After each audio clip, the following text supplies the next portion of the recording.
Rumpelstiltskin, fairy tale by the brothers Grimm. Translation by Edgar Taylor and Marion Edwards. Read by Frej By the side of a wood in a country a long way off ran a fine stream of water, and upon the stream there stood a mill.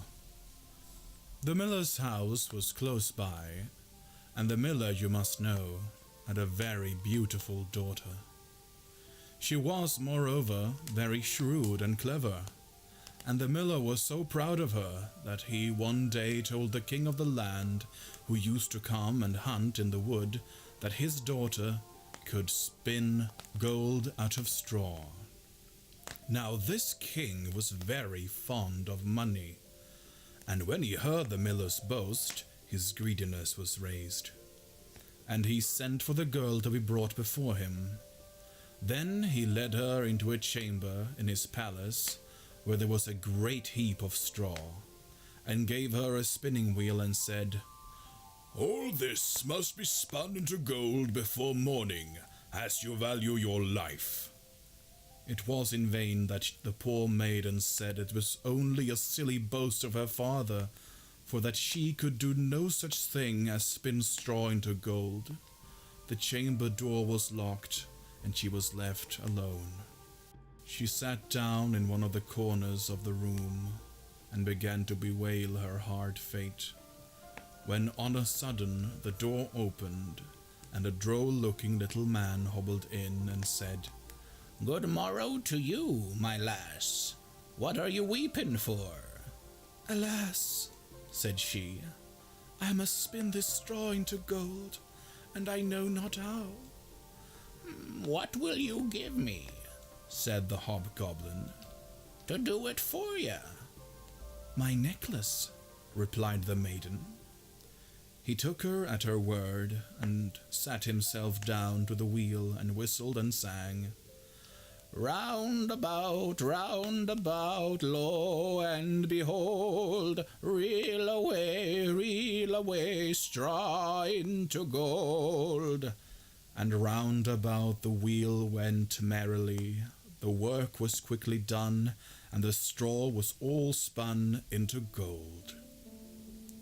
When the king came and saw this, he was greatly astonished and pleased, but his heart grew still more greedy of gain, and he shut up the poor miller's daughter again with a fresh task. Then she knew not what to do, and sat down once more to weep. But the dwarf soon opened the door and said, "What will you give me to do your task?" "The ring on my finger," said she.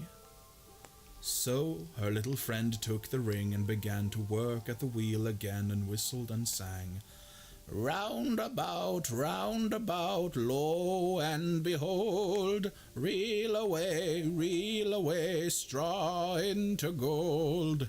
Till long before morning all was done again. The king was greatly delighted to see all this glittering treasure, but still he had not enough. So he took the miller's daughter to yet a larger heap and said, "All this must be spun tonight, and if it is, you shall be my queen." As soon as she was alone, the dwarf came in and said, "What will you give me to spin gold for you this third time?" "I have nothing left," said she. "Then say you will give me," said the little man, "the first little child that you may have when you are queen." "That may never be," thought the miller's daughter, and as she knew no other way to get her task done, she said she would do what he asked. Round went the wheel again to the old song, and the mannikin once more spun the heap into gold. The king came in the morning, and finding all he wanted, was forced to keep his word.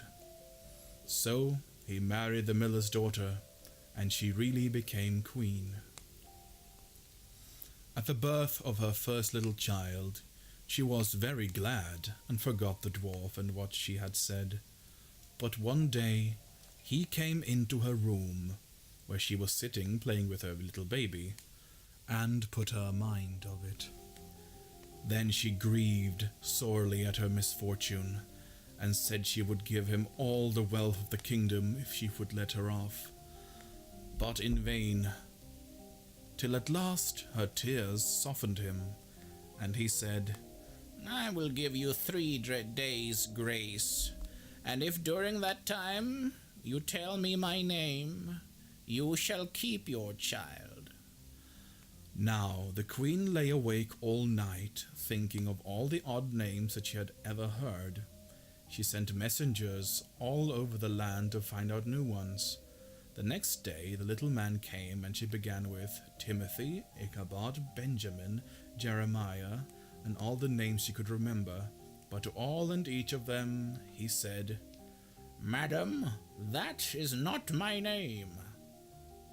The second day she began with all the comical names she could hear of. Bandylegs, Hunchback, Crookshanks, and so on. But the little gentleman still said to every one of them, Madam, that is not my name.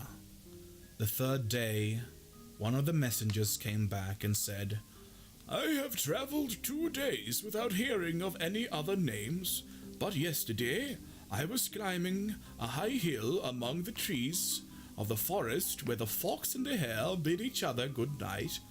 I saw a little hut, and before the hut burned a fire, and round about the fire a funny little dwarf was dancing upon one leg and singing, Merrily the feast I'll make, tomorrow I'll brew, tomorrow bake.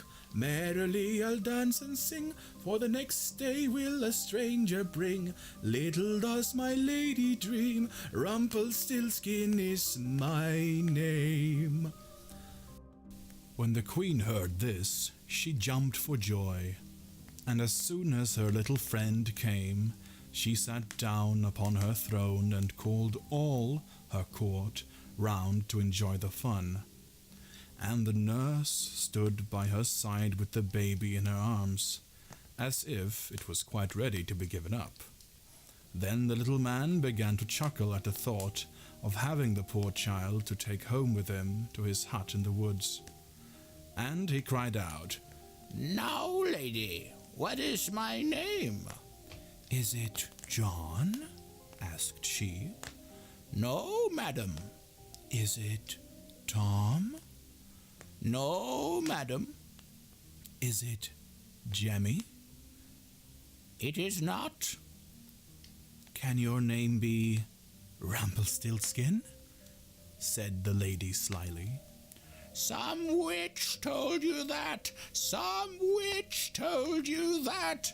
Cried the little man, and dashed his right foot in a rage so deep into the floor that he was forced to lay hold of it with both hands to pull it out.